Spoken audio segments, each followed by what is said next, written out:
Welcome to the Same Day Podcast, where we discuss driving incremental business growth and other topics related to real estate, property management, and entrepreneurship. Now to the show at hand.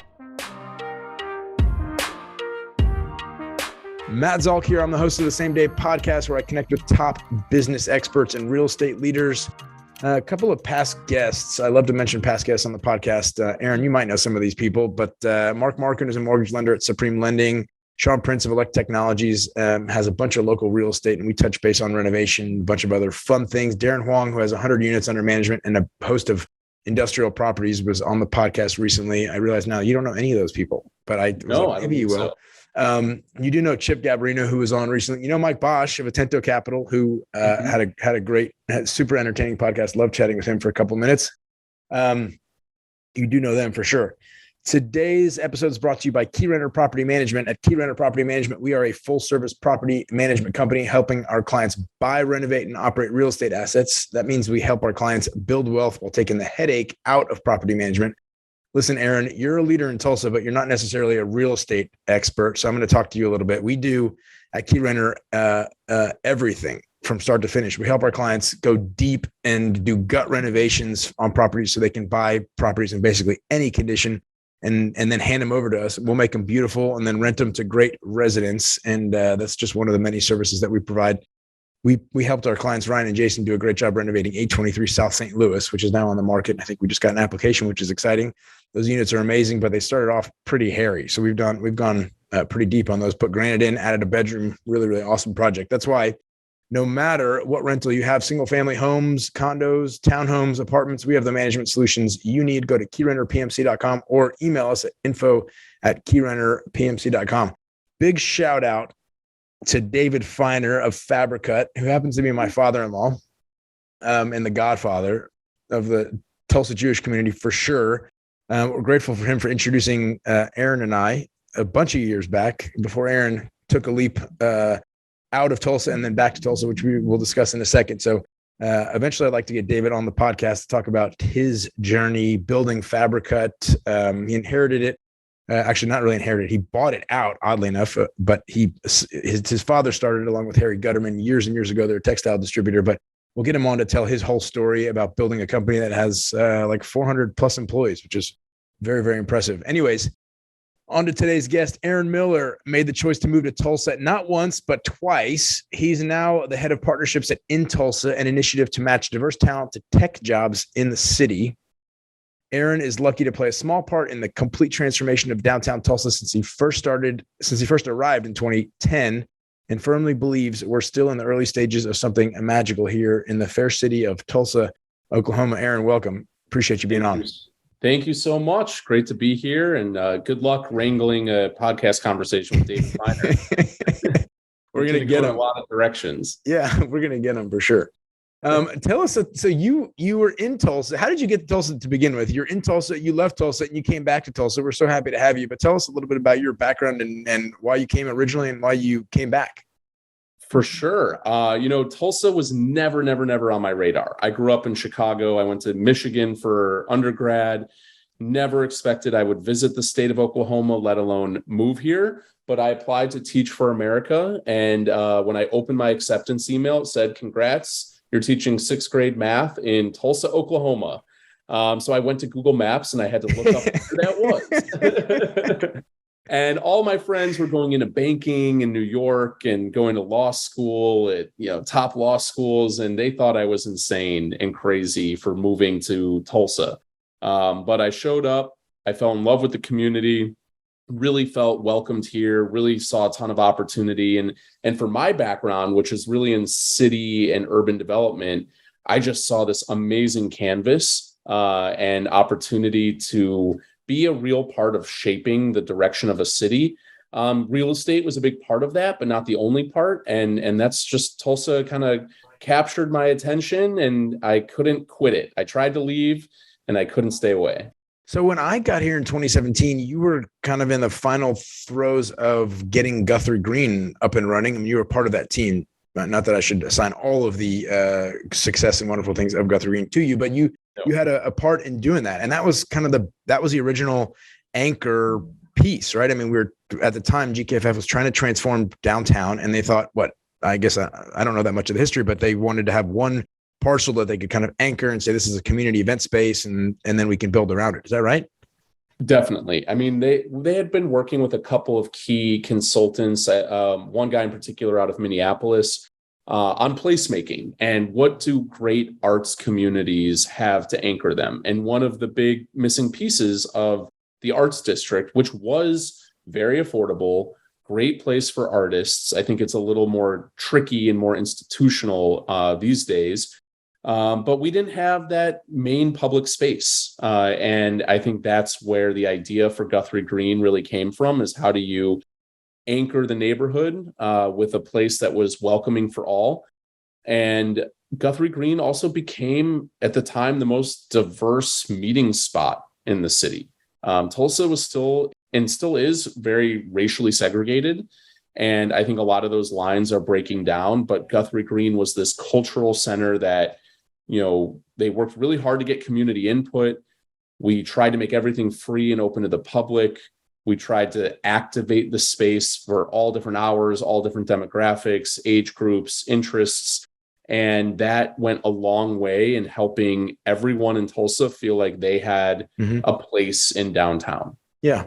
And when I came into Tulsa, I remember very clearly there were like the Wednesday food truck. I think it's called Food Truck Wednesday. There were musicians playing music on the stage and everybody kind of eating outside. I guess that happens in spring and fall, maybe less so in summer when it's really hot. But, some wonderful spring and fall days eating food truck food, listening to music was amazing. What role did you play in the whole Guthrie Green experience?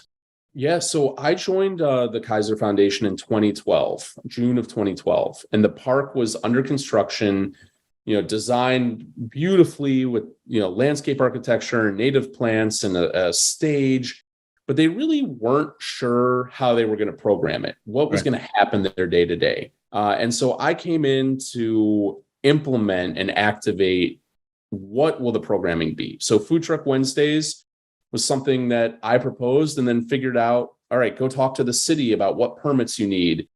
Go talk to food trucks about signing up, come up with the marketing. I actually created all the social media for Guthrie Green. So it was very much this all hands on deck. I was there every weekend running around with a walkie-talkie, directing food trucks where to go, musicians where to go, yoga teachers, movie nights, figuring out how do you pay the rights for a movie to show in a public place. All of those little things that you never think about when you show up at a free public event. I love that. And we talk a lot about entrepreneurship on this podcast and the grit that it takes to be an entrepreneur, and you hit a roadblock and you're in a maze, you hit a wall, you come back, you backtrack a little bit, and you find another path. I mean, that's a prime example of like the buck stopped with you. At some point you had to just figure it out. And I guess you weren't going to George and saying to George, hey, we have a little problem. It's like, no, this is Aaron Miller's project. Aaron Miller figured out, from permitting to locations to making sure that the electricity was on when it needed to be on, whatever else. I mean, what were the biggest pitfalls that you ran into that you had to just bulldoze, that you just overcame and said, I'm getting this project done, come hell or high water, it's going to be programmed?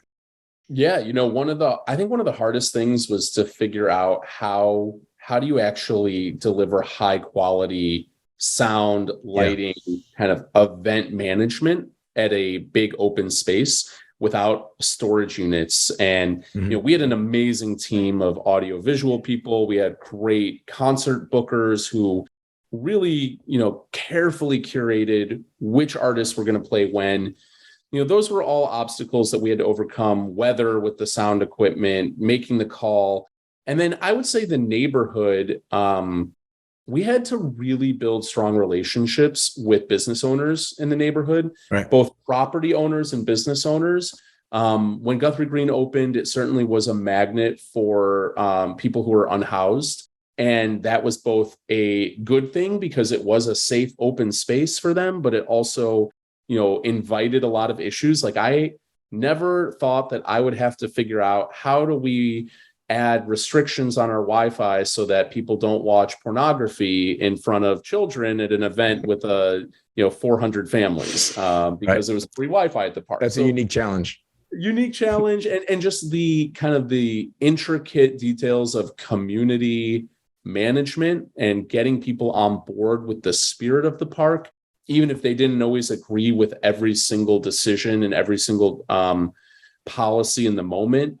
How do you keep people focused on that bigger vision of what we're trying to accomplish for the neighborhood and for the city? Right. I mean, that's a challenging situation. I've never had to deal with something like that, but I can respect having to deal with all of the elements of the community to, navigating that whole thing. Tell me, so you left Tulsa. Tell me what you did in the interim, and then why come back? I mean, how was the decision? How did it go that you ended up deciding to come back, making this your home again? For sure. Well, I will add that the other piece after Guthrie Green that I think is relevant to this whole story here was building 36 Degrees North. And that was my kind of second big project that was both key to the placemaking of the arts district and getting more people down into that neighborhood during the day. It was restaurants and bars and a lot of after hours events, but everyone was working on the other side of the train tracks and the tall buildings and office parks. And then nobody was down in the arts district during the day. So 36 Degrees North was a home for entrepreneurs to come out of their basements and out of their garages and start to form community, and also a way to people the arts district. And that was a phrase that we used a lot. So I had all of this experience with kind of running in, learning something, building a project and seeing it through, and then finding the right people to scale it. And I think as I started to think about my impact and how do I continue to help change Tulsa beyond just my one project at a time focus, I realized there were some academic chops that I wanted to build in order to think more carefully about how do organizations grow. And so I went back to school. I went to grad school at Northwestern. I got a really interesting master's degree in learning and organizational change. Essentially, once you have a financial strategy for a business, how do you get people to actually adopt it? Because all the strategy work and market analysis in the world doesn't matter if the people within your organization buck against those decisions and it doesn't get done. I remember being at McKinsey and developing all these strategic documents and all the financial plans, and we'd, cascade it down at some level. We'd give it to the organization, and then we'd look back in a year and go, why did these, these idiots in the organization, or why do these, they're so lazy, or this, whatever it was, why didn't it work? And then I remember going out into industry, developing a plan for myself, and then implementing it myself and being like, oh, because we're the morons up in the ivory tower, or we're the ones that are that think we have all the answers. And yet when you hit the ground, none of it works. And you need to be able to pivot. And if the person that is doing the pivoting isn't empowered to actually make those changes and switch and say, and have a bilateral dialogue to say, this actually didn't work, and we need to pivot this way, and have the buy-in from all levels, it fails. And you're like, wow, we're not that great. But anyways, people will find a way around any process that you put in front of them. And I think that's also very true in real estate. If you don't engage all of your key stakeholders as you're setting policy, as you're, approaching something in a new way. So you then go back to Northwestern, do this degree, this master's degree. And what led you then back to Tulsa? How did you find your way back? Yeah, so I had been working at this big tech company founded by the Groupon founder, a guy named Eric Lefkowski. His wife had been diagnosed with breast cancer, and that led him to really dive into the details of how you use data and predictive analytics to find the best course of treatment for disease types like cancer, like depression, heart disease. And so I came into that organization with the goal of how do you scale culture as a company's growing super fast? How do you, and going to different offices and cities, how do you take the key parts of your culture and your secret sauce and make sure that everybody understands and buys into that?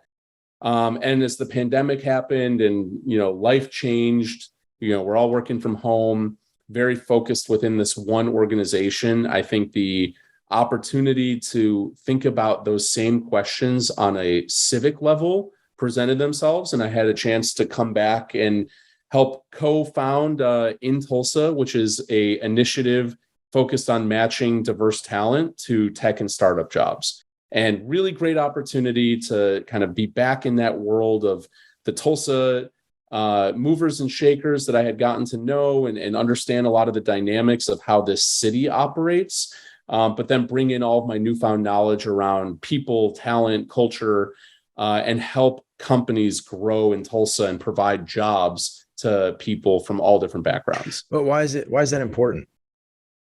Yeah, I mean, Tulsa is in such America itself is in an interesting spot. Tulsa even more so because we have a lot of legacy industries. We have a lot of people who are in jobs that are going to be automated in the future. And we really need to focus as a country on reskilling and upskilling. Yeah. And I firmly believe that Tulsa provides an amazing quality of life. I think it allows you to have it all. You can afford to live here. You can drive 10 minutes into work and be with your family afterwards. You can do all of the social change, projects that you want, but it is a city that's asking you to try to do something new and take the bull by the horns. And so I think that this city can be a model for the rest of the country on what does real quality of life look like. We are the right size. We have the right set of conditions. We have certainly a lot of challenges, but I think that we're very emblematic of where is America heading in the next 100 years and how do we set the playbook for that. So very practically speaking, how does inTulsa connect entrepreneurs with people that want to be doing some of the hard work that they're focusing on? Yeah, so as founders actually get started and they have resources like venture capital and founder mentorship and office space, all of these things that we've built in Tulsa over the last 5 years or so, they need to scale their teams. And inTulsa steps in to be that last mile solution, matching founders and startups to the people that they need to grow. As they raise rounds of funding and they have new objectives, they need to scale quickly. They need to make sure that they have a bench of talent they can lean on. And so we help those founders actually do the sourcing, do the interviewing, get rooted in Tulsa and hire the right people that are going to help them grow. Do you find that when you're interviewing candidates that are in demand from places, from the coasts, from the southern states, et cetera, that they have to be, I guess, shown the light as to why Tulsa is a great place to live? Do they know Tulsa? Do they have preconceived notions about Tulsa? I mean, what's the hardest part about recruiting somebody to our fair town? Yeah, so Tulsa has traditionally used this phrase that we are beige. People often have no concept at all of Tulsa, right? They know Oklahoma a little bit, but many people from the coast just no idea what Tulsa is. And I think all of the press we've been getting around Tulsa Remote and the Tesla bid, and we've had a lot of good wins, but there's a marketing issue that we need to make sure that we sell Tulsa preemptively. And I think that's the biggest challenge for our job is we first have to pitch the city and the quality of life here. And then we can get into the nuts and bolts of the actual job opportunities and the economic opportunity that you have here. And so what are some of the great companies that you've had a chance to work with and find quality talent for? Yeah, it really runs the gamut from, innovative tech companies like GetWit Creative. And we've worked with large companies from the coast like NerdWallet and helped them find placements here. We've worked with manufacturing companies. There's one called Crusoe that does energy flare reduction for oftentimes Bitcoin mining operations. Wow. Those are super entry-level jobs. So it really runs the gamut. It's amazing that the original work that you did with GKFF has really laid the groundwork for what you're doing now, which is you can't sell this town if you don't have a base of fun places for people to go, for people to work, for people to commune. And the more people you have here that are engaged in the community, that are going to Food Truck Wednesday, the easier it is for you to bring more talent here. It's a virtuous circle that builds on itself. They come here for an interview. They see that there's a Food Truck Wednesday happening, or music in the park, and or Kane's Ballroom and the Brady Theater, or the Tulsa Theater. Like, all these things are critical to them making a decision to actually move here. And then that additional person brings his own or her own life to the town, and it spirals on itself, which is a wonderful thing. And it's amazing that you are part of the kind of the foundation, the grassroots effort to bring it to, from the ground. Yeah, I think there are certain benchmarks that need to be hit for a city to be even considered by many of the talented, educated people who will bring high-paying jobs to town. Us getting 6 James Beard nominations this last year, that's a huge selling point. It is a shortcut for people to say, oh, they have James Beard nominated restaurants in Tulsa. Right. I'll be okay on the food side. Right. They have Gathering Place Park, the most amazing park in the country. I'll be okay on the public space side. So everyone just needs one thing to quell their fears that this is a podunk town. Yeah. And then it can start to, open them up to really consider, what would my life be like here? And once you get past those first barriers, then people start to get really excited about, the affordability, the quality of life, the work-life balance that a city like Tulsa allows you. I mean, one of the amazing things is the quality of life element. A small town has limited traffic. You can't put too much of an emphasis on the fact that you can get home for lunch with your family if you're working at an office. You can get home to be with your family. You're not spending an hour each way in traffic. And to me, that is a huge, huge deal. I mean, I work about 7 minutes from my office. My grandfather always said he had like 4 minutes, one stop sign or something. That was up in Huntington, New York, when it was a smaller town, than it is today. But still, I mean, the fact that you can get around and not live your whole life in a car in traffic is an amazing benefit to being in a smaller town, for sure. I wanted to ask, where do we still have work to do on attracting the right levels of talent, the right people? I mean, if you're an engineer and coming out of Stanford and your opportunity is Facebook, you have to contend with a whole bunch of negative parts of living in Menlo Park or wherever Facebook is. I don't know, in San Francisco, in the Bay Area somewhere. But what do we have to do so that that person coming out of a top tier program in computer science or anything else would consider our town for a wonderful place to set roots for themselves or their families? Yeah. So there's power in numbers, and Tulsa is still struggling to have enough of these entry-level cohorts. When you're graduating from college, you want to go where other young people are going. You want to continue to build your social scene and network and have fun with like-minded people. And I think that is one area where Tulsa has grown a lot. We have a lot more opportunities for people entering their careers who then end up staying in that city. They may never have thought they would, but people move for their first job. And if we don't have enough of those first jobs available, it becomes more challenging to get people to move to Tulsa once they're rooted and settled in another place. So that's one thing. And we need to attract more college and bachelor's degree people. So we don't have that, huge public university here, like many cities do. UT Austin, for example, Lawrence, Kansas, for Kansas City. I think that there's something to be said for having 20, 30,000 college graduates churning out of a research institution in your city every year. We have amazing resources with TU and OSU Tulsa, and Tulsa Community College is truly one of the best community college systems in the country. And we just need to kind of coalesce that talent a little bit more than I think we have. So what's inTulsa doing to help that effort? I mean, to combat that lack of entry-level jobs? And yeah, I think it's a two-pronged approach. So one is continuing to work to make sure people are skilled in the right ways for what companies need at that entry level. So cybersecurity analysts, for example, inTulsa will help promote that program that just launched at Tulsa Community College. That is a certification pathway for people to become a cybersecurity analyst with different entry points back in for a 2-year degree, a 4-year degree.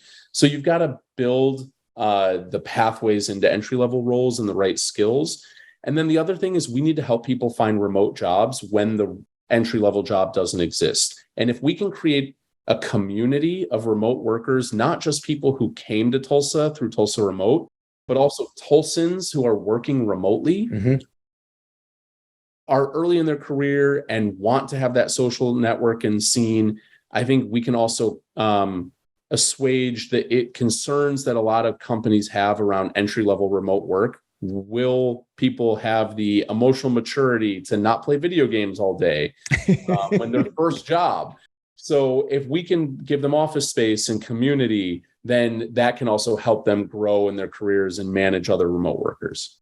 So I'm looking at your inTulsa.com about page. You've got, 25 people, and I think you've added more. This might be a little bit of an old photo, outdated by maybe a couple of months. You have a huge number, I should say, a good number of female colleagues. You've got representation across the demographic spectrum. I know from being in the community that you've got people of different sexual orientations. Why is it important to have a diverse group of people in any employment, in any company? And what have you guys done to cultivate or recruit people that don't look like you? Man, it is so important. I think it's important because it gives me the ability to think differently about the world by being in contact with people who have different life experiences, who have different reactions to the same news stories, to the same comments. It makes me a more well-rounded person. And I think that it's okay to think of that from a selfish way or viewpoint, because if everybody is understanding and appreciating the differences in how people react to things, then they're going to think more carefully about their own reactions. So there's that individual level. Two, we're going out to companies and we are helping them sort through their talent challenges, often which revolve around, we can't find anyone to fill this role, and we want to pay $40,000 a year, and no one in America, we just can't find the people. Well, maybe the issue is that they are too rigid in their, concept of what this person should be. And if we don't walk the walk in terms of showing a diverse team, giving people opportunities, how can we influence other companies to do the same? I think Tulsa's tech scene is it's 80% white, 80% male. And we have a responsibility to think 15, 20 years out ahead. Are we providing opportunities for underserved people who are in jobs that are at the highest risk of automation to get into full salary jobs, to get into the knowledge economy jobs where they're producing something, more that's a information product instead of a physical product, which may be a career that has more longevity. And we have to reach those audiences at an earlier stage because they've been burned before by false promises. And that means that we have to think carefully about how does our team reflect the community if we're going to really be a part of shaping the community. We had Aaron Wiggum on the podcast a little bit ago. I think he may share a space with you over there at 11 North Cheyenne. But he was very proud of some of the work that they'd done in creating, a version 2 of individuals who just were not content with where they were in life. They wanted to create a roadmap for themselves. And he has a bunch of great examples of Black women that wanted to be in tech. And it's a hard space for Black women to get into. And I was proud to hear him say that Tulsa's, is making space for that in our community and helping to kind of push that path forward. It's not easy, and he's doing the hard work of doing that. And I think you've also worked with Aaron a lot on his projects. Came out of Atento Capital also, and he was doing the TE 100. He's got an amazing story if anybody wants to check out that podcast as well. Yeah, Aaron Wiggum's an amazing partner. I think we work really closely, and what we think about with his NU program, that is really about helping people rediscover their next career or next pathway, is how do we scale that? And how do we make sure that anyone, even if you can't go through a 20-person cohort that meets once a week in person, how do you still have access to dream big and to know where to go for resources. I think what Aaron's doing in expanding his program into a Spanish language cohort is so important, because growth in Tulsa, if not for our Spanish speaking community, we would have shrunk as a city over the last 20 years. Yeah. And I think, making sure that those opportunities are distributed evenly across, people of Spanish speaking backgrounds, people of African American backgrounds, people of Asian backgrounds is so important, that we are making sure Tulsa's presenting those opportunities to people evenly. We also had Brick Reuter on recently. He does a lot of work in the real estate space. He does contract for deeds, and he's particularly successful, or whatever. He's had a long track record doing it in the Hispanic community among people that can't necessarily get traditional financing lined up for houses. And he sold a lot of houses to people in the Hispanic community, the Spanish speaking population. So I'm proud of that. And he's been on too, talking about the work that he does, which is just awesome. Aaron, tell us a little bit about what you're reading, what content you're ingesting, where people can learn more about the things that you're thinking about and are top of mind for you.